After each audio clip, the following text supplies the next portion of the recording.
மாநாடு வெற்றிகரமாக நடந்ததா இல்லையாங்கிறத நடத்தினவங்ககிட்டே கேட்டு அவங்களே சொன்னால் அது சரியானது இல்லை. கற்கக்கூடிய ஒரு யமனை, நீட்டுங்கிற யமனை இந்த மண்ணிலிருந்து அப்புறப்படுத்துவதற்காக மனித கோட்பாடில் இருக்கிறவன் நான், மனிதத்தை நேசிக்கிறவன் நான், மனித கூட்டமாக வாழணும்னு நினைக்கிறவன் நான். காங்கிரஸை இந்த மண்ணிலிருந்து, தமிழ் நிலத்திலிருந்து தொடச்சி எரியறதுக்காக 10 ஆண்டுகளுக்கு முன்பு தமிழ்நாடு முழுக்க சுற்றுப்பயணம் சொன்னோம். அவன் கிருமியை போல, விஷ கிருமிகளை போல ஊடுருவான். ஆயிரக்கணக்கில் இல்லை, லட்சக்கணக்கில் இல்லை, கோடிக்கணக்கில் நிற்கிறான் நெருப்பா.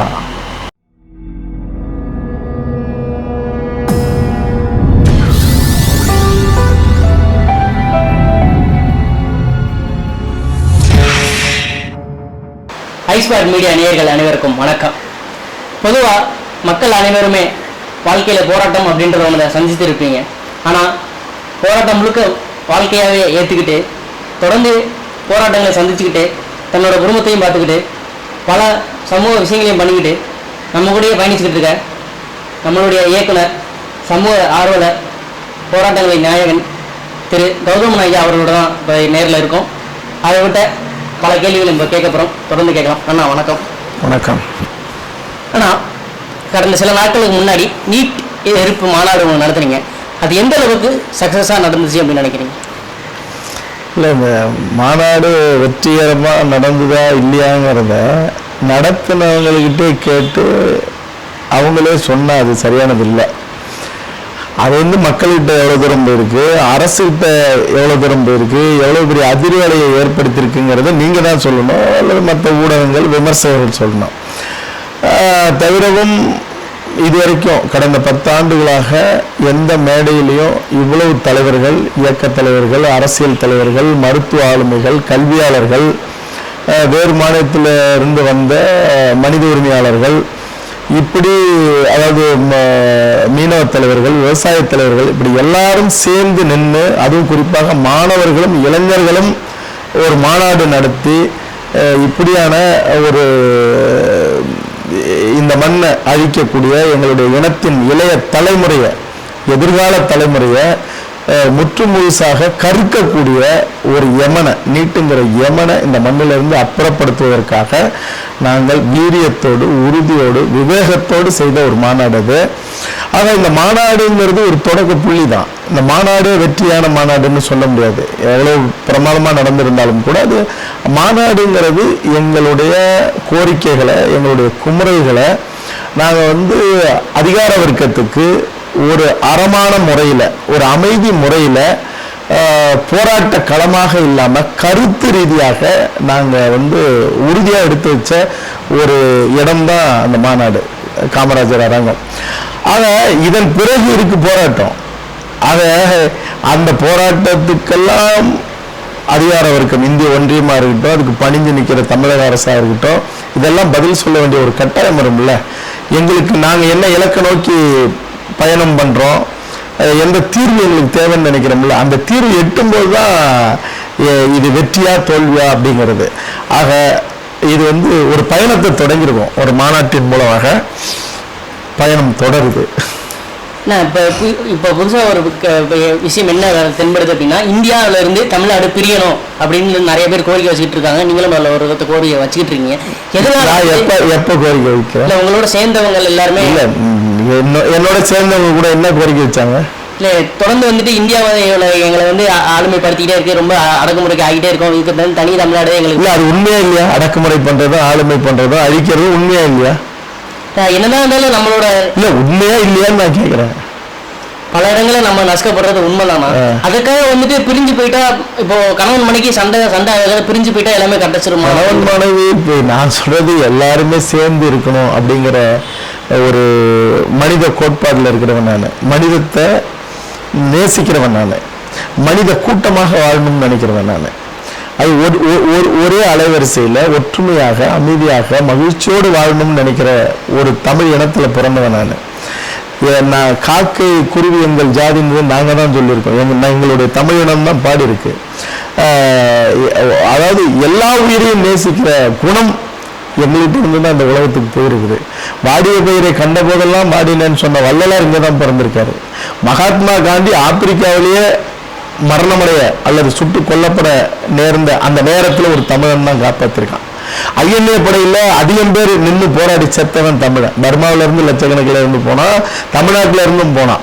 இப்படி சுதந்திரத்துக்காக அதிகம் போராடினவனும் தமிழன், சுதந்திரத்துக்கு பிறகு அதிகம் செத்துக்கிட்டு இருக்கிறவனும் தமிழன் தான்ங்கும் போது எங்களுக்கும் சூடு சோரணை வலி பேரிழப்பு இதெல்லாம் வரும்போது அந்த வலியை நாங்கள் எப்படி வெளிப்படுத்துறது? இப்போ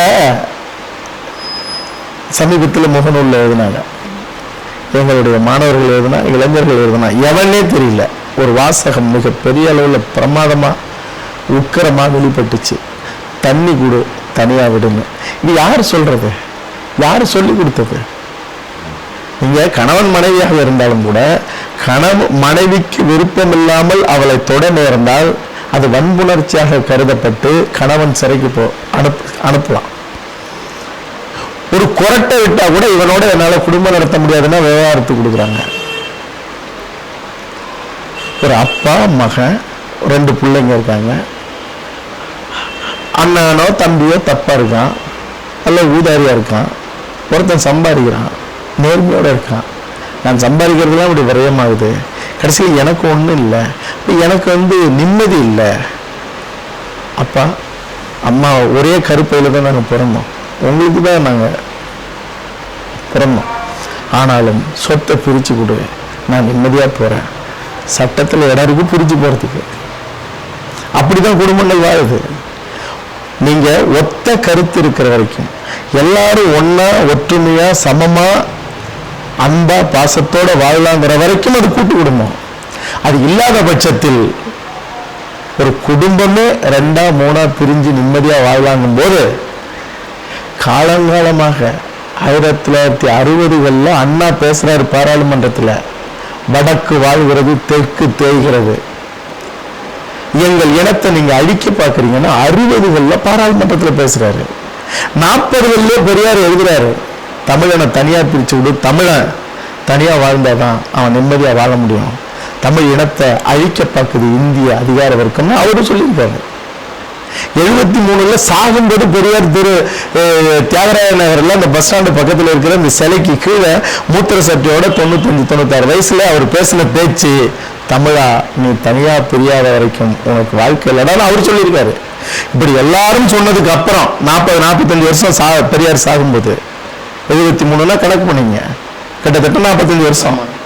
45 வருஷமா நாங்க ஒன்னா தானே இருக்கோம். நீங்க 70 வருஷமா தானே எங்களை ஆள்றீங்க. வெள்ளக்காரன் கொள்ளையடிக்க வந்தவன் கீழே கோடி தானே இந்திய வரைபடம். நாங்க அதை கேள்வி கேட்கலையே, உங்களோட தானே நாங்க இருக்கோம்.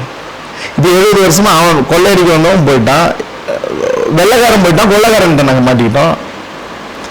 இப்போ நாங்க என்ன கேட்கிறோம்? எங்களுக்கு நிம்மதியை கொடு, எங்களுக்கு உரிமையை கொடு. ஏன் 2 அணுவுலை ஏற்கனவே கல்பாக்கம் இருக்குல்ல, கூடங்குளத்தை நீங்க கேரளாவில் தான் எடுத்துட்டு போனீங்க. அடிச்சாலும் செவிக்கல, செருப்பால அடிச்சான்ல, துரத்தினால ஓடி வந்து நீங்க எங்க வச்சீங்க, இங்க வச்சீங்க. அப்ப 2 அணுவு எங்கள் தமிழ் மண்ணில். சீனாக்காரன் வந்துட்டா இலங்கை வரைக்கும், திருகோணமலையில தளம் அமைச்சிட்டாங்கிறத விட கச்சத்து நம்மளுடைய மண்ணில் உள்ள நுழைஞ்சிட்டான். அங்க இருந்து அவன் அடிச்சான்னா 2 குண்டு போதும். கூடங்குளம் 1, கல்பாக்கம் 1. தமிழ்நாடு தர மாட்டோம். ஏன் அழிவு திட்டங்களை மட்டும் தமிழ்நாட்டிலே புகுத்துறீங்க?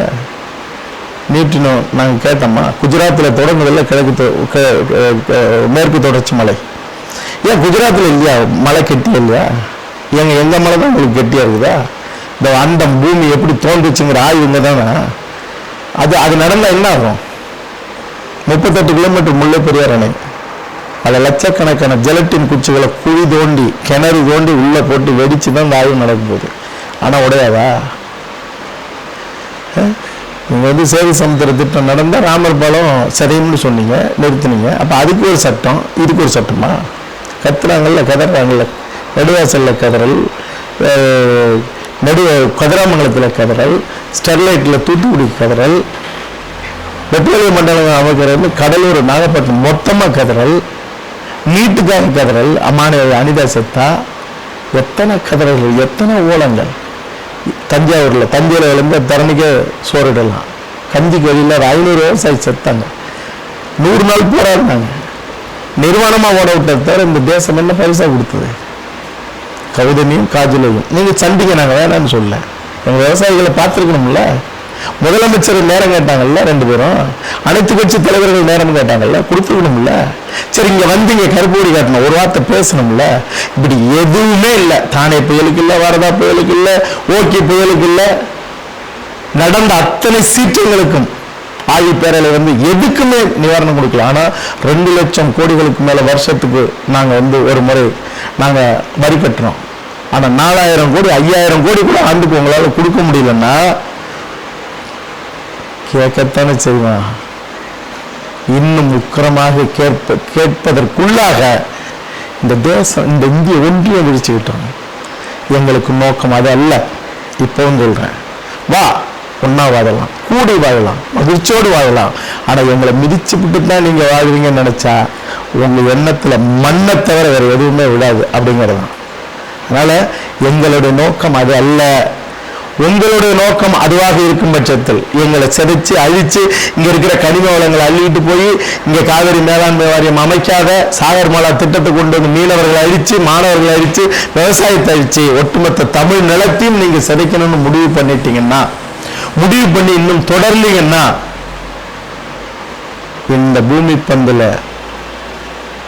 1000 ஆண்டுகளுக்கு முன்பே உலகத்தின் பாதி நாடுகளை கட்டி ஆண்ட இனம் எங்களுடைய தமிழினம். ராஜராஜ சோழனும் ராஜேந்திர சோழனும்.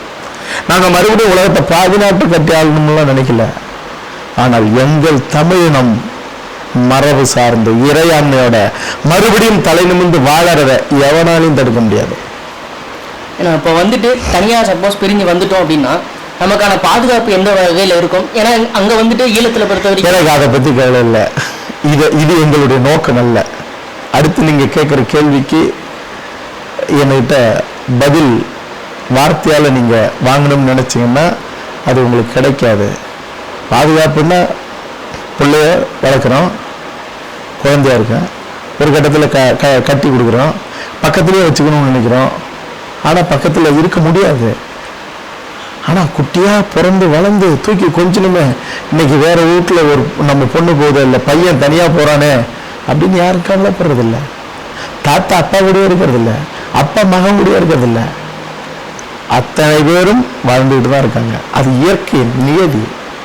ஆனால் காலங்காலமாக ஆண்டு வாழ்ந்த தமிழினம் அது மனசுல இல்லை, மரபணுவில் கிடைக்குது. அதனுடைய அறம், கோட்பாடு, இறையாண்மை, வாழ்வியல் நெறி, அரசாட்சி அத்தனையும் அவனுடைய மரபணுவில் கிடக்குது. அது எப்ப தேவையோ அது வெடிச்சு வெளியே கிளம்பி அது அவனுக்கான பாதுகாப்பு, அவனுடைய வாழ்க்கை, அவனுடைய அத்தனைக்கும், அவனுடைய தலை நிமிர்வு அத்தனைக்கும் அது வந்து நிற்கும். ஆனால் எங்களுடைய நோக்கம் அது அல்ல. எங்களை சிதைத்தால் நீங்க தான் எங்களை தூண்டுறீங்க. இந்திய அதிகார வர்க்கமும் இந்திய ஒன்றியமும் தான் எங்களை அப்படியான ஒரு தூண்டுதலுக்கு உள்ளாக்கும். உங்களுடைய தூண்டுதலை, உங்களுடைய அத்துமீறலை, உங்களுடைய அக்கிரமத்தை, உங்களுடைய அநியாயத்தை நீங்கள் திருத்திக் கொள்வது நல்லதுங்கிறதான் இப்பொழுதும் நான் சொல்வது. இப்போ ஏன் பொதுவாக வந்துட்டு பிஜேபி மட்டுமே குற்றச்சாட்டிக்கிட்டே இருக்கும்? இதுக்கு முன்னாடி காங்கிரஸ் இருந்தப்பவும் இதோட நீழ்ச்சி தொடர்ச்சி தான். அங்கே அவங்க ஆரம்பிச்சது தான் இன்னைக்கு வந்து மிகப்பெரிய லெவலில் நிற்கிது. நம்மளோட தாக்கம் எதுக்காக பிஜேபி மேலே மட்டுமே இருக்குது, காங்கிரஸ் மேலே இல்லை? அவ்வளோமா குற்றச்சாட்டுகள் காங்கிரஸ் மேலே வைக்கிறது இல்லை. உங்களுக்கு தெரியுமா? இல்லை, நீங்கள் நீட் எதிர்ப்பு மாநாடு இல்லை நாங்கள் வந்து காங்கிரஸை இந்த மண்ணிலிருந்து, தமிழ் நிலத்திலிருந்து தொடர்ச்சி எரியறதுக்காக 10 ஆண்டுகளுக்கு முன்பு தமிழ்நாடு முழுக்க சுற்றுப்பயணம் சொன்னோம். இன்னும் இணையத்தில் போய் தேடிப்பாங்க, 20க்கும் மேற்பட்ட ஆவணப்படங்கள் நான் செய்தது. என் பேர் இல்லாமல் இருக்கலாம், நீங்கள் ஆய்வு பண்ணி விசாரித்து பாருங்க. எங்கள் இனத்தை அழிக்க நினைப்பவர்கள் யாராக இருந்தாலும் நாங்கள் அப்புறப்படுத்துவோம் அப்படிங்கிறது தான். நீங்க மறுபடியும் எங்க மண்ணில் நல்லது செய்வீங்க, உண்மையாவே நீங்க வந்து நல்லது செய்வீங்க அப்படின்னா உங்க யாராக இருந்தாலும் நாங்கள் வரவேற்போம். இன்னைக்கு எங்க மண்ணை சுத்தமாக நிர்மூலமாக்க, மலடாக்க, இந்த இனத்தை அழித்து வைக்க நினைக்கிற அதிகார வர்க்கங்கள் இன்னைக்கு நாங்க தலையெடுத்து நிற்கிற இளைய தலைமுறை. ஆக நாங்க எதிர்கொள்ள தயாரா இருக்கோம். எங்களை அழிப்பவர்களை எதிர்த்து நின்று போராடி மீண்டும் இந்த மண்ணில் இருந்து அவர்களை அப்புறப்படுத்த. அப்போ என்னன்னு பார்த்தீங்கன்னா, இப்படி தொடர்ந்து சண்டை போட்டுக்கிட்டே இருக்கோம். இதுக்கு என்னதான் தீர்வு? ஒரு பக்கம் வந்துட்டு இயக்க அரசியல்லாம் முன்னெடுப்பு எடுத்தால் தான் நல்லா நடக்கும் அப்படின்றாங்க, இன்னொரு பக்கம் ஓட்டு அரசியல் நடந்தால் நல்லது நடக்கும் அப்படின்றாங்க. மக்கள் எல்லாருமே எப்படியாவது ஒரு சட்டமன்றத்திலேயோ இல்லை நாடாளுமன்றத்திலேயோ ஒரு நம்ம உள்ள இருக்கிற ஒருத்தர் போயிட்டு பேசிட்டா நமக்கு நல்லது நடந்துருமான்னு மக்கள் ஏங்கிக்கிட்டே இருக்காங்க. இதில் எது நடந்தால் நல்லது நடக்கும்? இப்போ இந்த சண்டை யார் போடுற சண்டை? யாருக்கும் சண்டை நடக்குது அது சொல்லுங்க. இங்க இருக்கிற அதிகார வர்க்கங்களுக்கு இடையில இருக்குல்ல. அப்ப கண்ணுக்கு தெரியாத ஒருத்தன் உட்காந்துக்கிட்டு எல்லாத்தையும் இயக்குறான். ஆனா கண்ணுக்கு தெரிஞ்சு நம்ம முன்னாடி தான் வந்து அந்த நிறுவனங்கள் இயங்குது. இந்த அதிகார வர்க்கங்கள் நம்மளை தான் நசுக்குது. அத கண்ணுக்கு தெரிஞ்சு எது உள்ள வருதோ, ஹைட்ரோகார்பன் மீத்தனாக இருக்கட்டும், நியூட்ரினோவாக இருக்கட்டும், ஸ்டெர்லைட்டாக இருக்கட்டும், சாகர்மாலா திட்டமாக இருக்கட்டும், பன்னாட்டு நிறுவனங்களை கொண்டு வந்து மீனவ குப்பங்களை அழித்து மீனவர்களை கொண்டு இல்லைன்னா அப்புறம் தூக்கி எரிஞ்சு அந்த இடத்துல அந்த நிறுவனங்களை நிறுவ போறாங்க. இதெல்லாம் கண்ணுக்கு முன்னாடி வருது. கண்ணுக்கு முன்னாடி எதெல்லாம் வருதோ அத்தனையும் நாம் அப்புறப்படுத்தணும். கண்ணுக்கு தெரியாது இன்னும் எவ்வளவோ இருக்குது. இன்னும் அந்த அளவுக்கான தெளிவு, அறிவு, வியூகம் இன்னும் நமக்கு வரல. அதான் உண்மை. ஏன்னா அவன் ஒரு கிருமியை போல, விஷ கிருமிகளை போல ஊடுருவான்.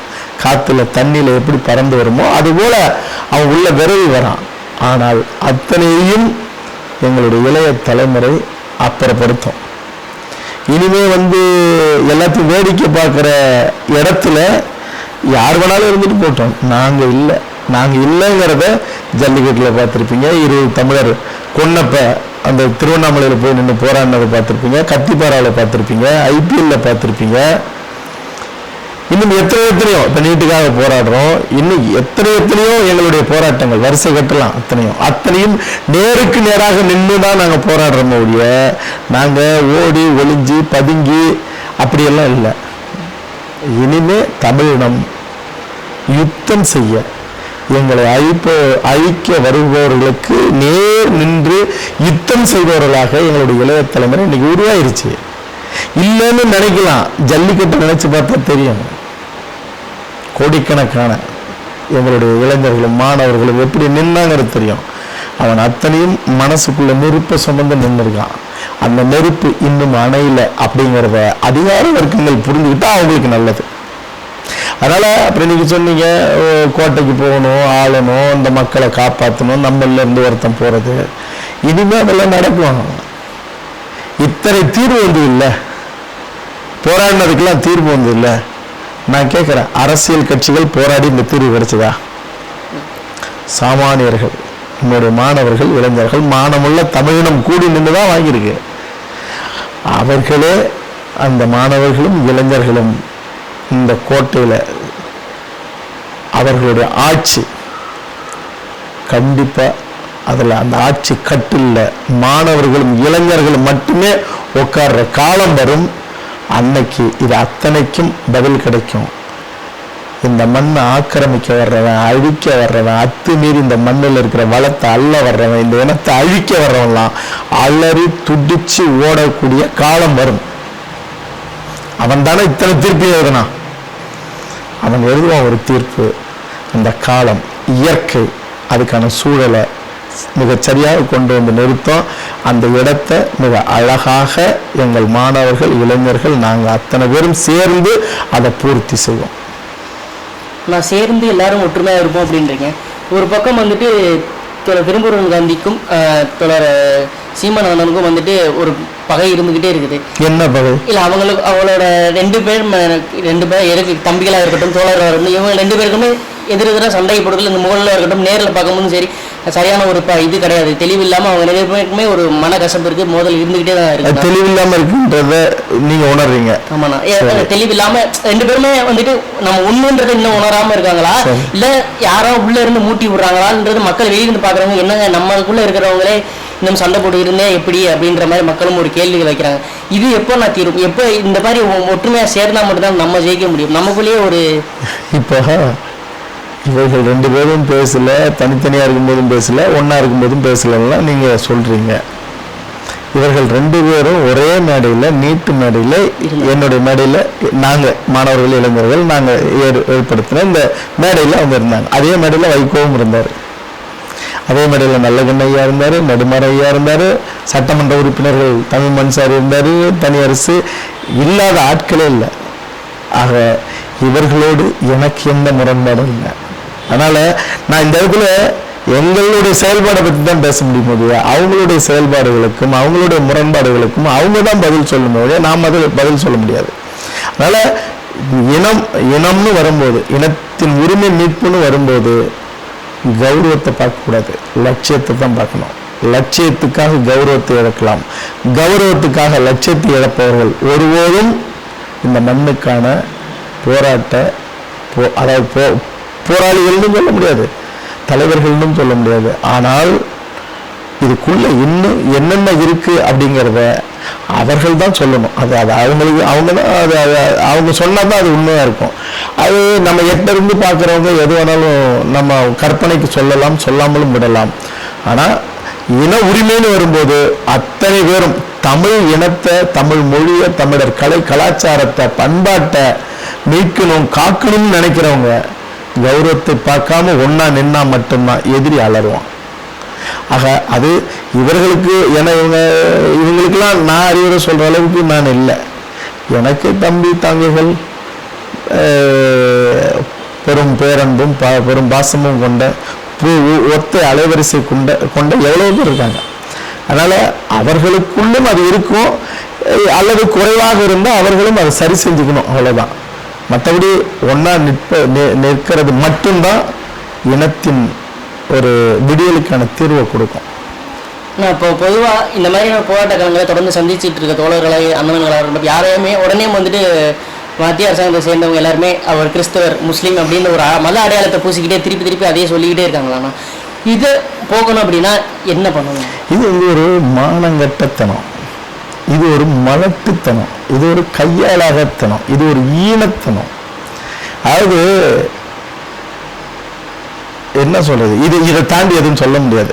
இந்த ஈனப்பிறவிகள் தங்களுடைய முகத்தை காட்டுறதில்லை.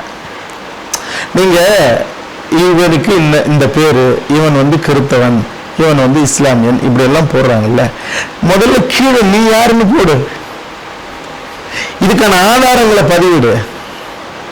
நான் கேட்கிறேன், இதெல்லாம் ஒண்ணு. ஆனா இந்த ஈனப்பிறவிகள் தங்களுடைய முகத்தை ஒருபோதும் காட்டாது. ஏன்னா அதுக்கு முகமே இல்லை. அது அழுக்கு பிறவிகள். அது செய்யற வேலை. அது முகம் காட்டுனா இதோட அறிவிப்பு எதுவும் இல்லை. அவன் பிள்ளைய கூட அல்லது அவன் தகப்பனை கூட காரி துப்புவான். அவன் தலைமுறையே நாளைக்கு ஒரு ஒரு கேவலமான பார்வை, ஒரு என்ன சொல்றது, அது கல்லறையா இருந்தா கூட அதுல காரி துப்புற ஒரு நிலை வருங்கிறதுனாலதான் தன்னுடைய முகம் காட்டாது இந்த ஈனப்பிறவிகள் அதை எழுதிக்கிட்டு இருக்குதுங்க. நான் இன்னொன்னு சொல்றேன், சரி நீ என்னென்னமோ சொல்ற, ரைட். ஆனா கிறிஸ்துவனா மாறினான்னே வச்சுங்க, இஸ்லாமியானா மாறினான்னு வச்சுங்க, தமிழன் தானே அவன் மரபணு, தமிழ் மரபணு தானே அவன். இந்த இனத்தை எவன் அழிக்க வர்றானோ அவனை அழிச்சு வைக்க போராடுறவன் தானே அவன். அதனால இப்ப சொல்றேன், எவனாக இருந்தாலும் எங்க மண்ணில் பிறந்து எங்கள் மரபணுவை சுமந்தவன், அவன் கிறிஸ்துவனாக இருந்தாலும், அவன் இஸ்லாமியனாக இருந்தாலும், அவன் தமிழ் கடவுள்களை கும்பிடுறவனாக இருந்தாலும், அத்தனை பேரும் எங்கள் உயிர் சகோதரர்கள். ஒருபோதும் நாங்கள் விலக்கியோ தள்ளி வச்சோ நாங்கள் பார்க்க போறதில்லை. ஆனா இது இவர்களை பிரிச்சு வச்சு, நான் ஐயனாரை கும்பிடுறேன், என்னுடைய குலதெய்வம் ஐயனார், அரியலூர் பக்கத்தில் இருக்கிற கூத்தூர் ஐயனார், வீரனார், சின்னையா, இதெல்லாம் மாரியம்மா, இதெல்லாம் எங்களுடைய குலதெய்வங்கள். ஆனா நான் இந்துன்னு சொல்லிக்க மாட்டேன். இந்துங்கிற சொல் எப்ப வந்தது? நான் இந்து அல்ல, நான் தமிழன். நான் எங்களை ஆண்டவர்களை நான் கும்பிடுறேன், முருகனை கும்பிடுறேன். நான் முருகன் கோயிலுக்கு போவேன், கூச்சம் இல்லாத நான் திருநீருட்டுக்குவேன். எனக்கு பேர் வச்சது பெரியார். என்னை ஆண்டவன் அவன், என் மண்ணை ஆண்டவன். அதனால எனக்கு அவன் ஆண்டவன். என் முன்னோடிகளை, என் தாத்தா பாட்டிகளை, எங்களை வழிநடத்துவர்களை நாங்கள் கும்பிடுறதுங்கிறது எங்களுடைய தமிழ் மரபு. காஞ்சி சங்கராச்சாரியர் சொல்றாரு, செத்து போனதுக்கு முந்தினவர், இந்துங்கிற சொல் வெள்ளக்காரன் கொண்டு வந்ததுங்கிறாரு. சொல்றாரு, இந்துங்கிற சொல் அயோக்கியத்தனமானதுங்கிறாரு. ஆதாரமே இருக்கு, காட்சி காணொலியே இருக்குது. சத்குருவா அவர் கூட சொல்லியிருக்காரு. அவர் மேல எங்களுக்கு விமர்சனம் உண்டு, அது வேற விஷயம். அவர் கூட சொல்லிடாரு. இந்துங்கிற சொல் வெள்ளைக்காரன் கொண்டு வந்த சொல். அப்புறம் என்ன இந்து சந்து பொந்து எங்களை உள்ள திணிக்கிறது, எங்களை இழுக்கிறது ஹிந்து விரோதிகள்ங்கிறது அயோக்கியத்தனமான பச்சை அயோக்கியத்தனமானது. நான் கும்பிடுறேன், எங்கள் குலதெய்வங்களை நாங்கள் கும்பிடுகிறவர்கள். அதனால நாங்கள் தமிழர்கள், தமிழர்கள்ங்கிறவன் வேற, இந்துன்னு சொல்லிக்கிட்டு வர்றவங்கள இன்னைக்கு என்ன இதுல பெரிய கொடுமைன்னா, தமிழர்கள்லயே அவங்கள மண்டையை கழுவி நீ கும்பிட சாமி எது அவனை கேளுங்க, அவனுக்கு தெளிவு வரும் ஒரு நேரத்துல. பச்சை தமிழர்களை அவனை மூளை செலவு செய்து அவனை ஹிந்துத்துவ நீ இந்துரான்னு அவனை சொல்லி இன்னைக்கு தமிழர்களுக்கு எதிராக எவன் வந்து சண்டை போடுறான்? தமிழனே தான் வந்து சண்டை போடுறான். தமிழனை அப்படி உருவாக்குற ஒரு கூட்டம். ஆனால் இது இந்த காலம் ரொம்ப தூரம் இல்லை. எங்கள் தமிழர்கள், எங்கள் தமிழ் சகோதரர்கள் இந்துன்னு சொல்லி வெளியேற்றப்பட்ட அவர்கள் ஒரு நேரத்தில் அவங்க புரிஞ்சுக்க நேரம் வரும். ஒன்றும் இல்லை, என்ன கிறிஸ்தவன்னு சொல்றான்ல, யாராவது ஒருத்தனாவது நிரூபிக்கிட்டோம். இதன் பிறகு நான் படைப்பும் செய்யல, நான் போராட்ட களத்துக்கும் வரல. அப்ப எவ்வளவு பெரிய விஷம் இதுல பரவப்படுது. இது கிறிஸ்துவன்னா அவன் போராடக்கூடாதா? நீ என்ன அசிங்கப்படுத்து, என்ன நீ என் மேல பழி சுமத்து, அதெல்லாம் நீ செய்ய, உன்னால அது மட்டும்தான் முடியும். போராட்ட களத்துல நிக்கிறவன் நீ வந்து நேரா நில்லு. இப்ப இது மீதம் இருக்கிற விவசாயிகள் அறுவடை செய்யற நெல்ல அரிசியா தின்னுட்டு சோறா தின்னுட்டு நாம ரத்தம் சிந்தி போராடி தண்ணி வாங்கி கொடுத்தோம்னா குடிச்சிட்டு எங்களையே அடிக்க வச்சு எங்கள் மண்ணில் எங்களையே எதிரியாக்கி அழிக்க நினைக்குது. ஒருபோதும் அவர்களுடைய கனவு பலிக்காது. அத்தனைக்கும் எங்களுடைய இளைய தலைமுறை பதில் சொல்லும். இன்னைக்கு வந்து ஆயிரக்கணக்கில் இல்லை, லட்சக்கணக்கில் இல்லை, கோடிக்கணக்கில் நிற்கிறான் நெருப்பா. எங்களுடைய தம்பிகள் ஒருபோதும் அவன் அயர்ந்தும் போக மாட்டான், சோரமும் போக மாட்டான். அதனால எங்க நெருப்பு வச்சாலும் எங்க வெடி வச்சாலும் ஒரு கூட்டம் தயாராகி நிக்கிறதுங்கிறத மறந்துடக்கூடாது. அவன் நெருப்பு வைக்கிறதுக்கு முன்னாடியே அவனுடைய அடிவேற வெட்டி எடுத்து எரிச்சு சாம்பலாக்குற கூட்டம் இன்னைக்கு உருவாயிருச்சு. அது தெரியாம எங்கள் மண்ணில் வாழாட்டக்கூடாதுங்கிறது தான். இப்போ ஜல்லிக்கட்டு போராட்டம் பார்த்தீங்கன்னா ரொம்ப வீரியமாக நடந்துச்சு. அதிலே வந்து நீட் போராட்டம் அப்படின்னு வரும்போது வந்துட்டு அப்போ பார்த்த இளைஞர்கள் கூட்டம் அதில் கால்வாசி கூட நீட் போராட்டத்தை அப்போ வரல. இன்னும் போராட்டமே தொடங்கல. எல்லாம் பரீட்சை எழுதி இப்பதான் முடிக்க போறான் 26ஆம் தேதி. 1 2 நீட்டுக்கான போராட்டம் இன்னும் ஆரம்பிக்கவே இல்லை. அப்ப இன்னும் காவேரிக்காக தான் போராடிட்டு இருக்கான். நம்ம தமிழர்கள்கிட்ட ஒரு விஷயம் இருக்கு, என்னன்னா நீங்க அது உக்கிரமாகும் போது அவன் வெளிக்கிளம்புவான். இன்னும் அவன் கவனத்துக்கே போகாததெல்லாம் இருக்கு கொஞ்சம். அதாவது நீட்டு எவ்வளோ மறுபடியும் மே 6 வரப்போகுதுங்கிறது தெரியாம இருக்கு. இப்ப மே 3ஆம் தேதி கடலூர் புரட்சி தொடங்கும் பாருங்க. நல்லது, நன்றி, வணக்கம். தொடர்ந்து இந்த மாதிரியான அரசியல் களங்களையும் அரசியல் ஐஸ்பாட் மீடியாவுடன் தெரிந்து கொள்ளுங்கள். நன்றி.